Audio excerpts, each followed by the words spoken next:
The cursed inbreeding house of Kentucky. Every child born carried the same inherited genetic mutation. This is not merely a title. This is a verdict written in flesh and bone, passed down through generations of a family that chose isolation over integration, blood over community, and paid a price that echoes through the Appalachian Hills to this very day. In the autumn of 1967, a young county health worker named Margaret Ellen Hayes made her first official visit to a remote section of Harlan County, Kentucky. She had been assigned to document living conditions in the most isolated pockets of the region, part of President Johnson's War on Poverty initiative. What she discovered in a hollow known locally as Cripple Creek would haunt her for the rest of her professional life and eventually bring national attention to one of America's most disturbing cases of generational consanguinity. The Bledsoe family had lived in that hollow since before the Civil War. According to county records that Margaret would later unearth, the original patriarch, Ezekiel Bledsoe, had arrived in the region around 1847, fleeing debts and scandal from Virginia. He brought with him a wife, 2 daughters, and a burning distrust of the outside world that would become the defining characteristic of his descendants for over a century. The road to the Bledsoe property was barely a road at all. It was a dirt path carved into the mountainside, accessible only by mule or on foot during the wet months. Margaret had been warned by locals in the nearby town of Everts not to venture there alone. They spoke of the Bledsoes in hushed tones, calling them the Hollow People or simply those folks up the creek. When pressed for details, most would simply shake their heads and change the subject. Margaret was 24 years old, fresh from her training at the University of Kentucky, and filled with the idealistic belief that education and resources could lift any community out of poverty. She had no framework for what she was about to encounter. The first sign that something was deeply wrong came when she crossed the wooden bridge over Cripple Creek and saw a figure standing motionless at the edge of the tree line. It was a child, perhaps 8 or 9 years old, watching her approach with an expression that seemed somehow both curious and vacant.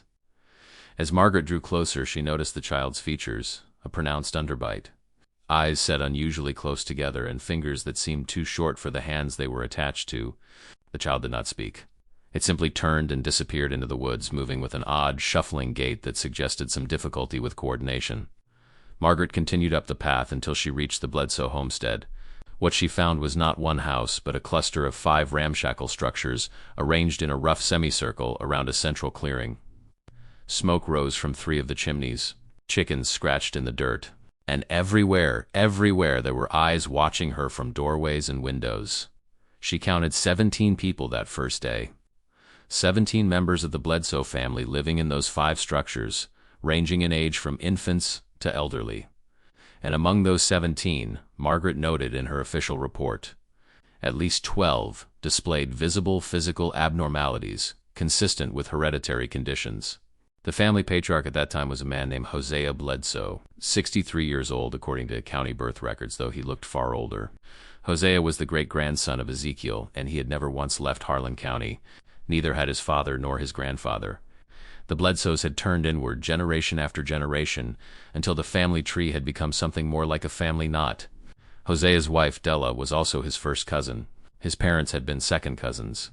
His grandparents had been uncle and niece. This pattern of close family unions stretched back as far as anyone could remember, each generation tightening the genetic noose a little more. Margaret sat on the porch of Hosea's cabin that October afternoon, drinking weak coffee and trying to maintain her professional composure as family members drifted in and out of her field of vision. She saw children with clubbed feet. She saw adults with severe intellectual disabilities. She saw a teenage girl with a curved spine so pronounced she could not stand fully upright. And she saw again and again the same distinctive facial features, the close-set eyes, the receding chin, the low-set ears.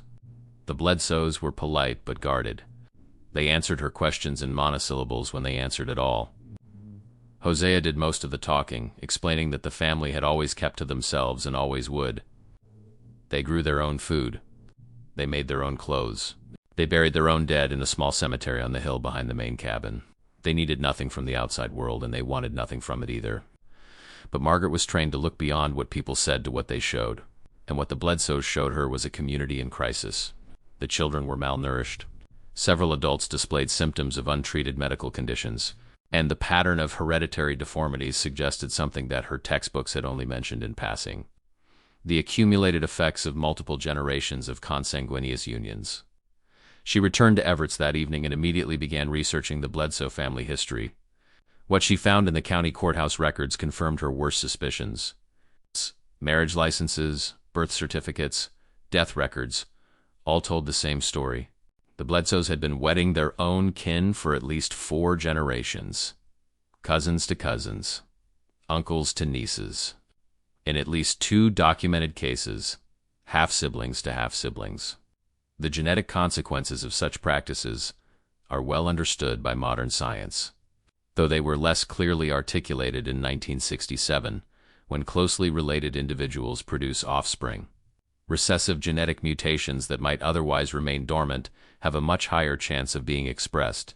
1 generation of such unions might produce no visible effects, 2 generations might produce subtle abnormalities, but 4, 5, 6 generations of continuous consanguinity can concentrate harmful mutations until they become virtually inevitable in every child born.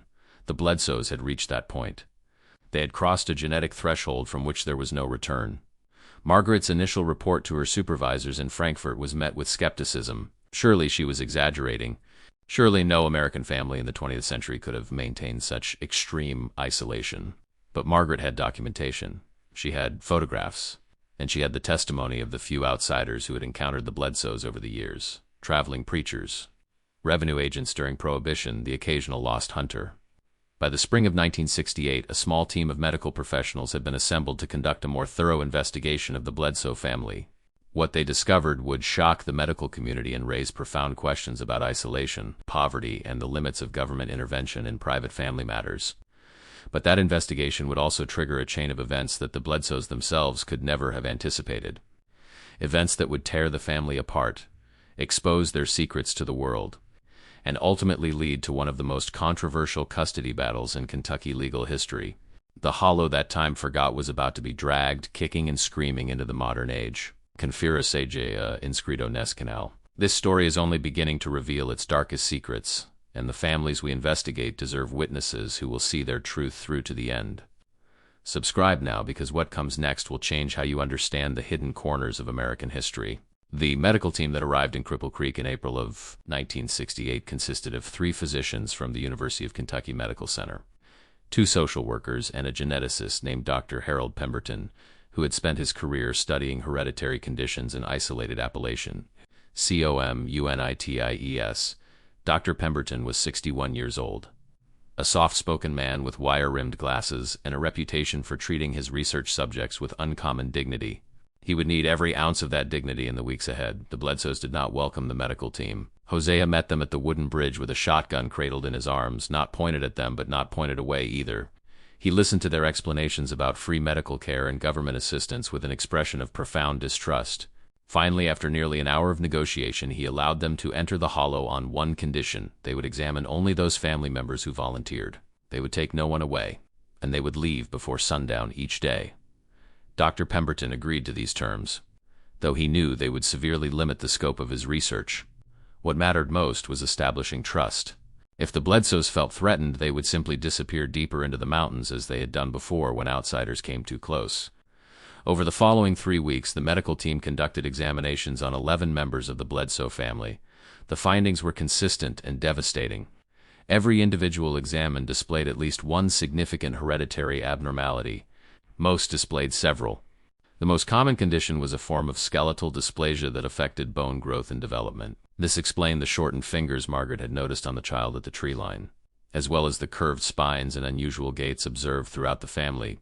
The condition was not fatal in itself, but it caused chronic pain and limited mobility, making the already difficult life in the hollow even harder. But the skeletal abnormalities were only the beginning.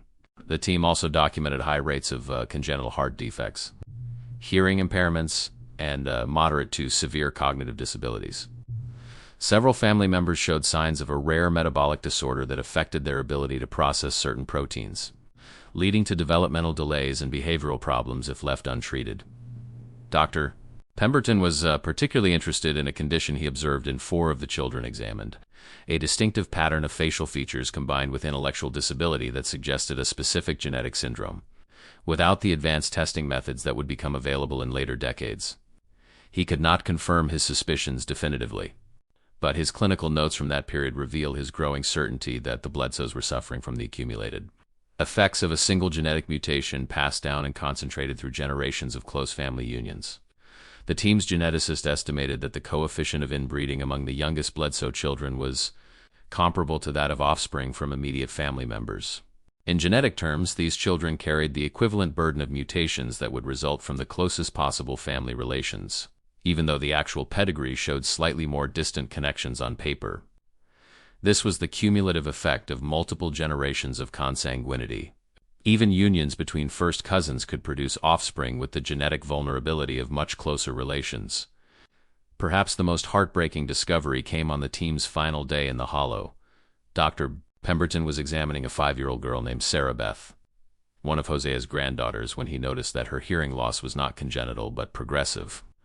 She had been able to hear normally as an infant, according to her mother, but had gradually lost her hearing over the past 2 years. Dr. Pemberton recognized this pattern as consistent with a specific hereditary condition that, if caught early, could sometimes be slowed or managed with treatment. But Sarah Beth had never seen a doctor before that day. She'd never been to a hospital. She had never received any medical intervention of any kind, and now at 5 years old she was almost completely unable to hear, and the damage was likely irreversible. Dr. Pemberton sat with Sarah Beth for a long time after completing his examination. He taught her a few basic hand signs, which she picked up with remarkable speed. Her eyes, he noted in his report, were bright and curious despite her disability.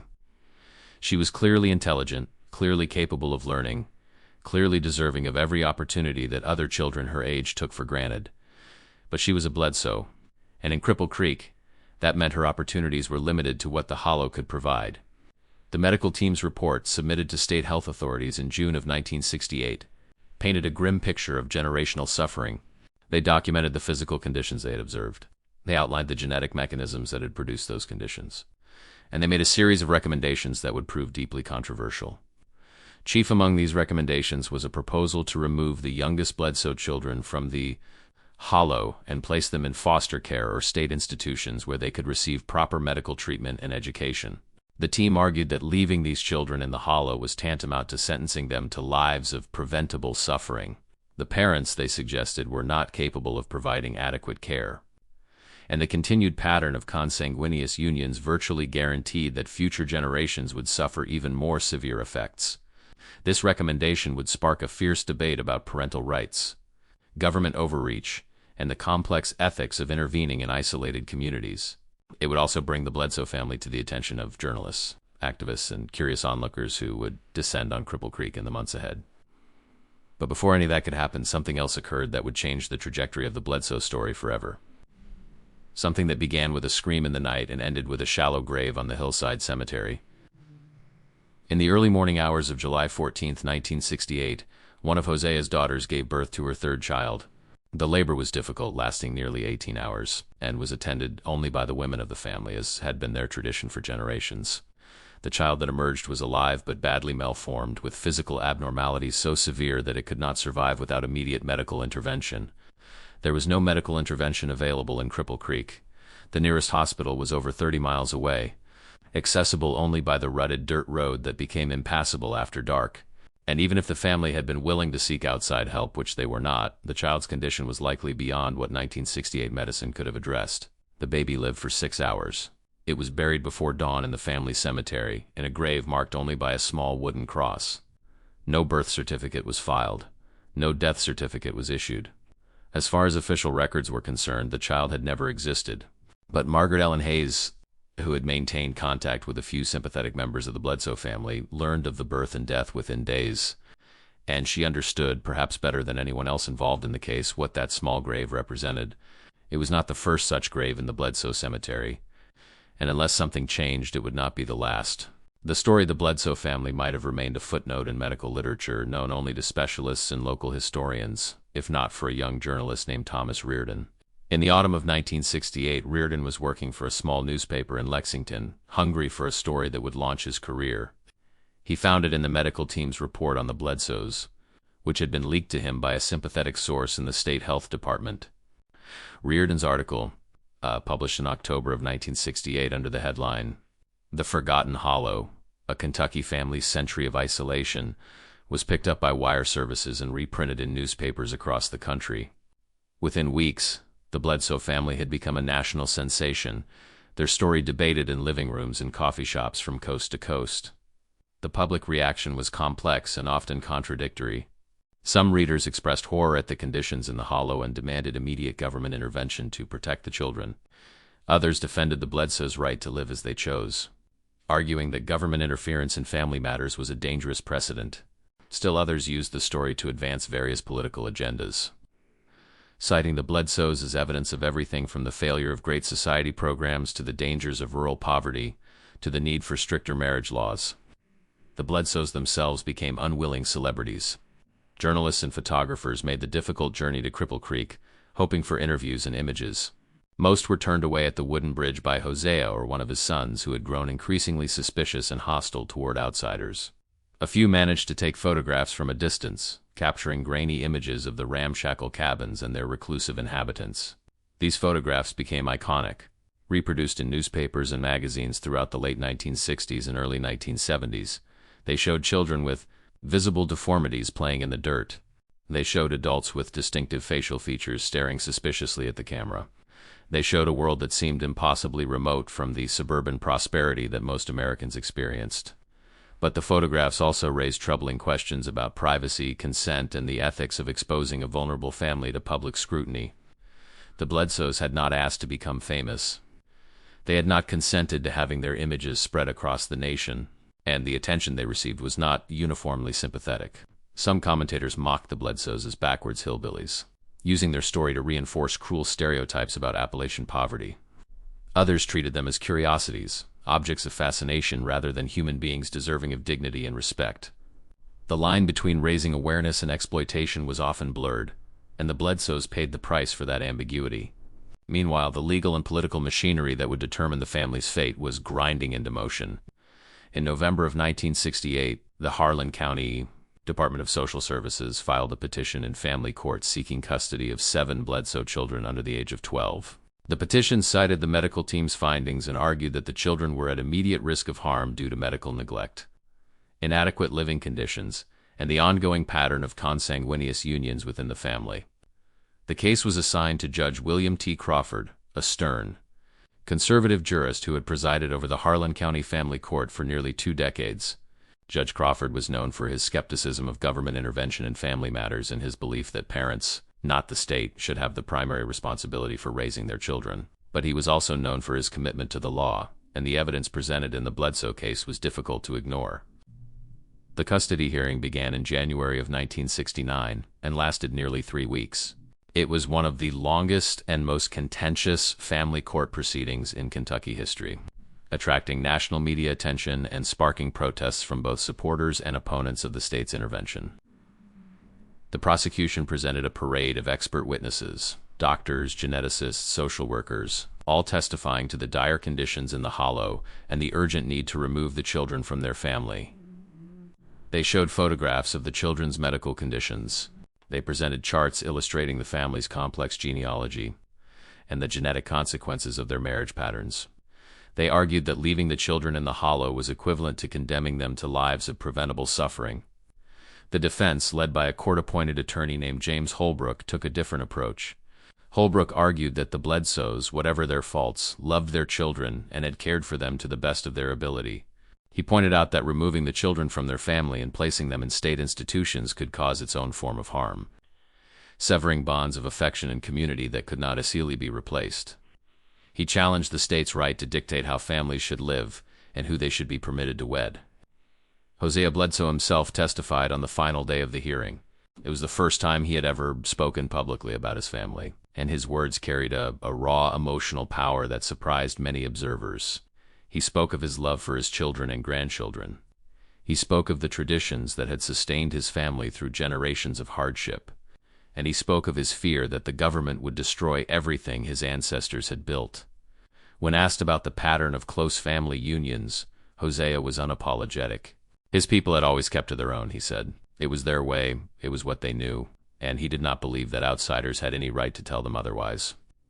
Judge Crawford issued his ruling on February 7, 1969. It was a compromise that satisfied no one completely.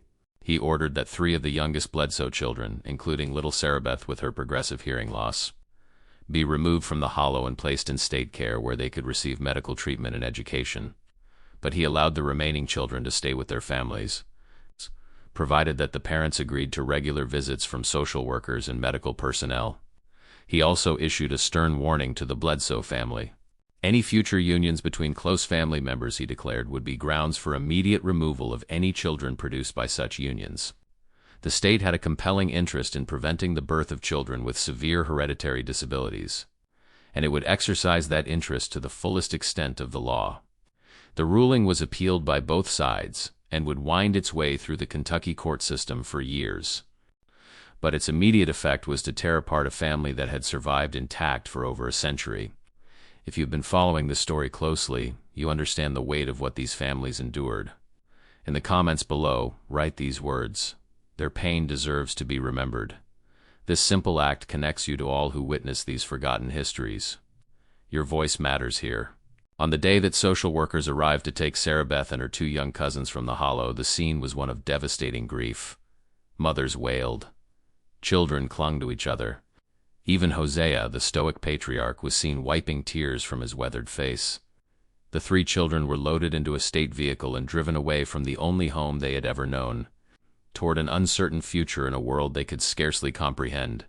Sarabeth would never see her mother again. The 3 Bledsoe children removed from the hollow in 1969 were placed in separate foster homes across eastern Kentucky. This decision, made by social workers who believed that separating the children would help them assimilate into mainstream society, would prove to be both a mercy and a cruelty. Sarabeth, now 6 years old and almost entirely without hearing, was placed with a family in Prestonsburg, about 60 miles from Cripple Creek. Her foster parents, Earl and Martha Combs, were middle-aged, childless, and deeply religious. They had volunteered to take in special needs children as part of what they saw as their Christian duty, and they approached Sarabeth's care with a mixture of compassion and determination. The first months were extraordinarily difficult. Sarabeth did not understand why she had been taken from her family. She did not understand the strange house with its indoor plumbing and electric lights. She did not understand the people around her whose lips moved in patterns she could not decipher. She retreated into herself, spending hours staring out the window in the direction of the mountains she could no longer see. But Martha Combs was patient. She learned sign language alongside Sarabeth, and gradually a means of communication developed between them. She enrolled Sarabeth in a school for children with hearing impairments in Lexington, where the girl began to receive the education and therapy that had been impossible in the hollow. And slowly, painfully, Sarabeth began to adapt to her new life. The other 2 children fared less well. A boy named Ezra, 8 years old, was placed with a family in Hazard who had little experience with children with special needs. His behavioral problems, likely related to the untreated metabolic disorder that Dr. Pemberton had suspected, proved more than his foster family could handle. He was moved to a state institution within a year, where he would spend the remainder of his childhood in conditions that were, in many ways, worse than those he had left behind in the hollow.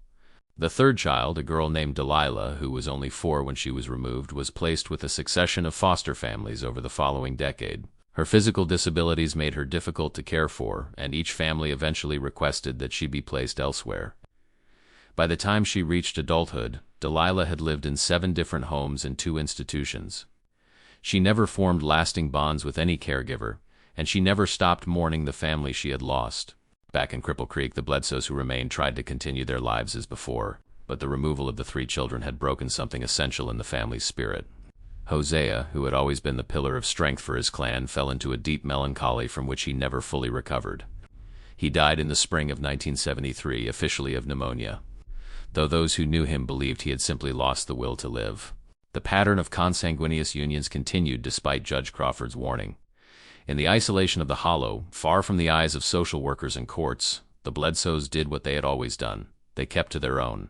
Yes. They wedded their kin, and they buried their stillborn and short-lived children in the hillside cemetery, adding small wooden crosses to the growing collection of unmarked graves. But the outside world was not done with the Bledsoes. In 1974, a graduate student in anthropology from the University of Kentucky received permission to conduct an extensive study of the family for her doctoral dissertation. Over the course of 2 years, she lived intermittently in the hollow, documenting the family's customs, beliefs, and social structure. Her dissertation, completed in 1976, remains the most comprehensive academic study of an isolated consanguineous community in American history. The researcher, whose name was Dr. Linda Ferris, after she received her degree, painted a nuanced portrait of the Bledsoes that challenged many of the assumptions that had shaped public perception of the family. She found that the Bledsoes were not ignorant of the consequences of their marriage patterns. They understood, on some level, that their children suffered because of the closeness of their unions. But they also believed that their isolation was necessary for their survival, that the outside world was hostile and dangerous, and that the only people they could truly trust were their own bloodkin. Dr. Ferris also documented the religious beliefs that had developed within the family over generations. The Bledsoes practiced a form of Christianity that was unique to their hollow, incorporating elements of mainstream Protestant doctrine with folk traditions and beliefs that had been passed down from their earliest ancestors. They believed that their isolation was ordained by God, that their suffering was a test of faith, and that they would be rewarded in the afterlife for their endurance. These beliefs provided comfort but also reinforced the patterns of behavior that were destroying the family from within. When children were born with severe disabilities, the Bledsoes interpreted these conditions as divine trials rather than preventable tragedies. When children died young, they were mourned but also celebrated as souls released from earthly suffering. The theology of the hollow had evolved to accommodate and even sanctify the consequences of consanguinity. By the early 1980s, the Bledsoe family had dwindled significantly. Deaths had outpaced births for over a decade. Young people who might have continued the family line had either died from hereditary conditions, been removed by the state, or fled the hollow seeking a different life.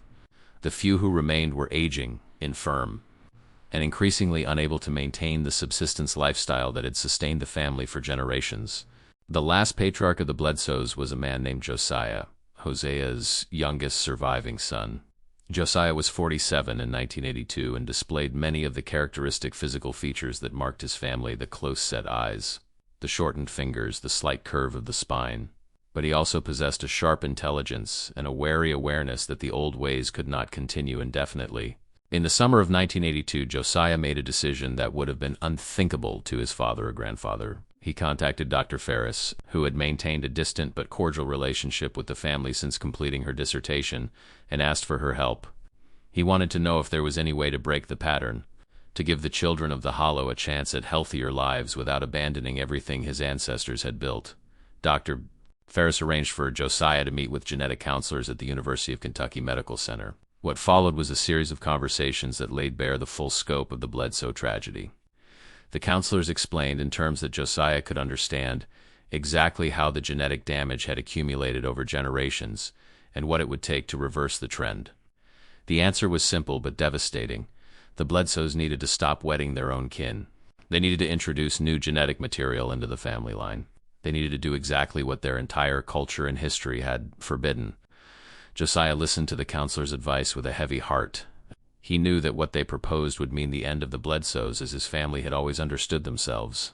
They would no longer be a people apart, bound by blood and isolation. They would become like everyone else, scattered and diluted and eventually forgotten. But he also knew that the alternative was extinction. Not just the extinction of the family name, but the extinction of the family itself. One stunted generation at a time, until only the graves remained. Josiah Bledsoe's attempt to reform his family's marriage practices met with fierce resistance from the older members of the clan. His own mother, still living at 83 years old, refused to speak to him for months after learning of his consultations with outside doctors. His aunts and uncles accused him of betraying everything the Bledsoes stood for. And his own wife, who was also his first cousin, could not understand why he wanted to change traditions that had sustained their people for over a century. But Josiah persisted. He had seen too much suffering. He had buried too many small bodies in the hillside cemetery. And he had watched Sarabeth, the little girl with the bright, curious eyes, be taken away to a world he could never enter.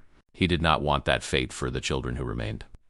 In 1983, Josiah took an action that scandalized the entire hollow. He arranged for his eldest daughter, a girl of 16 named Rachel, to attend high school in Everts, the nearest town. It was the first time in recorded history that a Bledsoe child had received formal education outside the family. Rachel would live with a distant cousin who had left the Hollow years earlier and had established a relatively normal life in the town. Rachel's experience in Everett's was difficult. She was behind her classmates academically, having received only sporadic homeschooling in the Hollow. She was socially awkward, unfamiliar with the customs and expectations of mainstream teenage life, and she carried the visible marks of her heritage, the distinctive facial features, the shortened fingers, the slight limp from a leg that had never formed quite correctly. But Rachel was also resilient, intelligent, and determined to make the most of the opportunity her father had given her. She studied hard. She made a few cautious friendships. And by the time she graduated in 1985, she had been accepted to a community college in Hazard, where she would study nursing. Rachel would never return to live in the Hollow. She would eventually marry a man from outside the family, a construction worker she met in Hazard named David Wilson. Their children, born in the late 1980s and early 1990s, showed none of the hereditary conditions that had plagued the Bledsoes for generations. The curse, if it could be called that, had been broken in Rachel's line. But the Hollow itself continued to decline. By 1990, only 7 Bledsoes remained in Cripple Creek: Josiah, his wife, his mother, 2 elderly aunts, and 2 younger family members who had been too severely disabled to leave. The cabins were falling apart. The gardens were overgrown. The cemetery on the hill had more occupants than the living community below it. Josiah died in 1994 of heart failure, one of the hereditary conditions that had run in his family for generations. His passing marked the end of an era. The remaining Bledsoes, too old or too infirm to maintain the Hollow on their own, were eventually moved to care facilities in the surrounding counties. The last of them, Josiah's ancient mother, died in 1997 at the age of 98. The Bledsoe Hollow was abandoned, the cabins collapsed, the forest reclaimed the clearings. The cemetery, with its dozens of small wooden crosses, was gradually obscured by undergrowth until only those who knew where to look could find it. And what of the children who had been scattered? What of Sarabeth and Ezra and Delilah and all the others who had been removed from their families in the name of protection? Sarabeth Bledsoe, the little girl with the progressive hearing loss, graduated from the Kentucky School for the Deaf in 1981. She went on to earn a degree in special education and spent her career helping other children with hearing impairments. She never spoke publicly about her origins, but she kept a photograph of her mother on her dresser until the day she died. In 2019, surrounded by children and grandchildren who knew nothing of Cripple Creek, Ezra, the troubled boy who had been institutionalized, did not fare as well.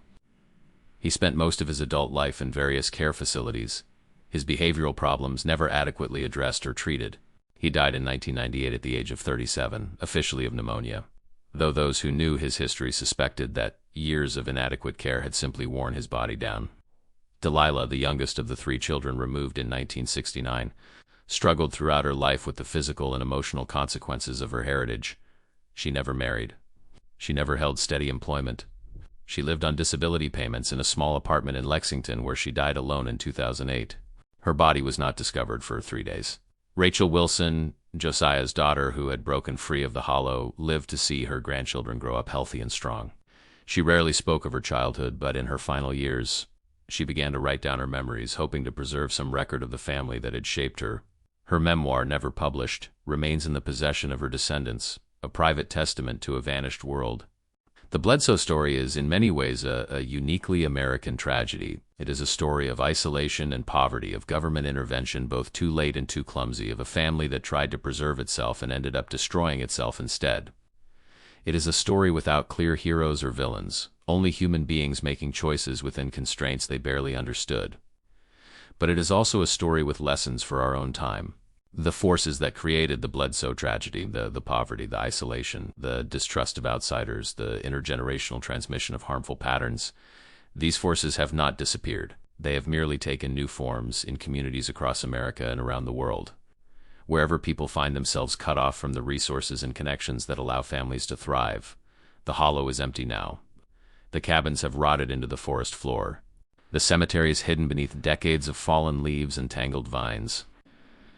But the story of the Bledsoes endures, a warning and a testament to the terrible price that isolation can exact, not just on individuals but on entire lineages, stretching across generations into a future that was never allowed to arrive. If you watched until this moment, you have witnessed a story that many would prefer to remain buried. You have seen the human cost of isolation, the weight of genetic legacy, and the impossible choices faced by those who tried to help and those who tried to survive. If you watched until here, it is because this story touched something in you. Leave a comment saying, "I watched until here," so I can know you and recognize who truly appreciates the stories on this channel. Hit the subscribe button if you have not already. Every subscriber ensures that these forgotten histories continue to be told, that the silent graves and hollows like Cripple Creek are not entirely forgotten. Leave a like to show that this story mattered to you. Share this video with someone who values truth over comfort, who understands that the past, however dark, deserves to be remembered. The Bledsoe Hollow may be gone, but as long as their story is told, the people who lived and suffered there are not entirely lost to history. This has been the cursed inbreeding house of Kentucky. Every child born carried the same inherited genetic mutation, and now you know why.